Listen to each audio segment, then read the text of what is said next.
When a school considers outsourcing their learning management system to a cloud-hosted proprietary vendor, it feels like the perfect solution to an otherwise thorny technical and organizational problem. These cloud-hosted vendors were often started by people who came from academia, and they carried the core values of education into the company as part of its founding. When the company is small and meeting its first few customers, the company has core values that align with the customers. It's almost like looking into a mirror.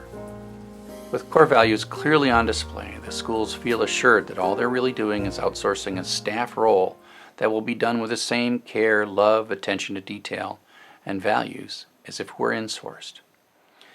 It's a perfect storm for a while.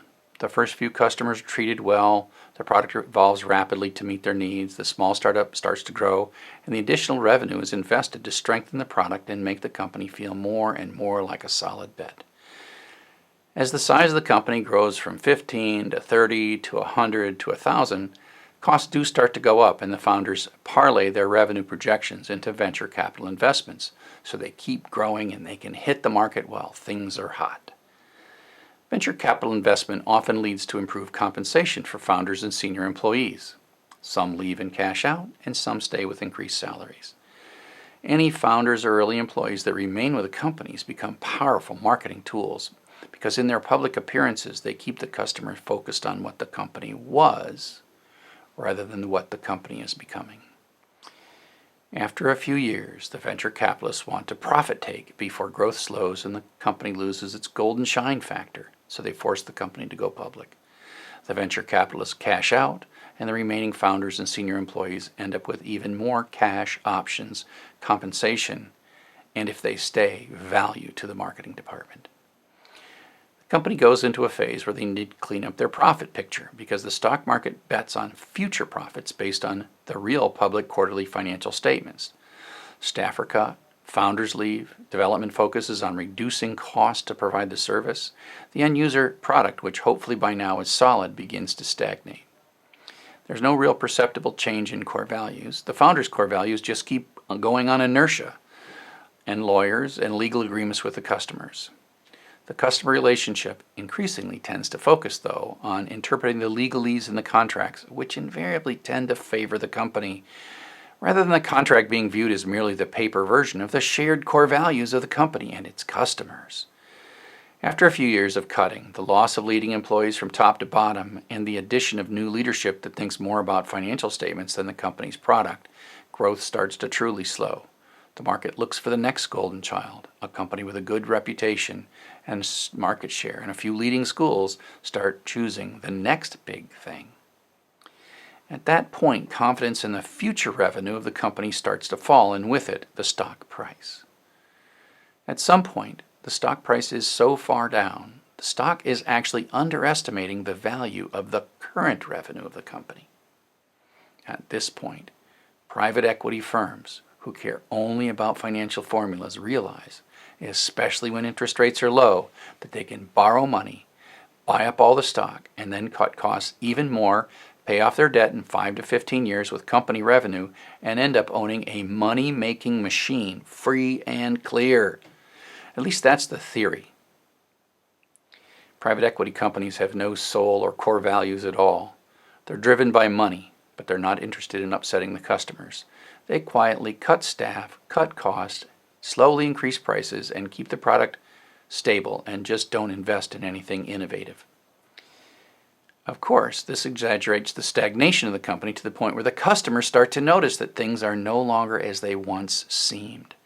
But since the company's LMS software is proprietary and there are many years of data in the vendor systems, switching to a new LMS is a very painful, multi-year effort that just makes everyone on campus unhappy. So the school just keeps paying the vendors, and the vendor, knowing that they have their customers locked in, slowly raise their price year on year. The frog never jumps out of the hot water, and things just continue.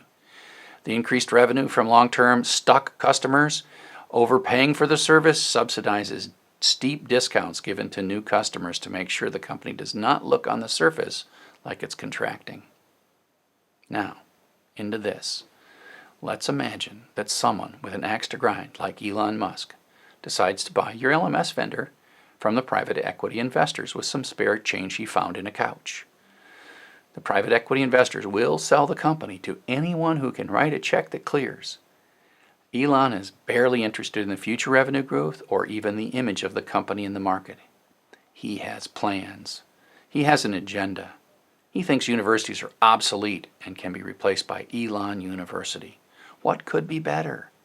He laughs at any suggestion that the company and its customers share any kind of core values. He reads the contracts literally and is amazed that there's over a decade of data from millions of students in the company databases, and the university signed such foolish contracts that are in effect unenforceable. If Elon Musk decides to build an artificial intelligence bot and set it loose on all the student-teacher communications and assignments across all of its customers and figure out the political leanings of each student and faculty member, he will simply do so. He won't announce what he's doing. If a rumor gets out, he will say, "Sue me." And by the time any lawsuits make any progress towards the courts, his billions and lawyers make sure that the schools never see justice. Elon thinks universities are a bunch of old fuddy-duddies and are completely obsolete, and he publicly laughs in their faces. He says he'll buy a university as a real estate investment just for fun and show us how it's done. After a few years of failing in the courts, the schools will just lick their wounds and realize that many years ago, in the name of the convenience of their IT leadership, they spent millions of university dollars to hand the safe space where students share their most personal data with their teachers to one of Elon Musk's artificial intelligence models. Students trusted their universities, and their universities failed them. The time to move your students' data out of a privately owned proprietary cloud LMS and into an LMS that's 100% controlled by the institution is before Elon Musk or some other activist billionaire person or company buys your school's LMS vendor. The best time to effect a successful escape is before it is actually an escape, when nobody is watching the exits. If you've listened up to this point and you like pina coladas and getting caught in the rain and protecting your students' data, write to me. We can meet at a bar called O'Malley's and we'll plan your escape.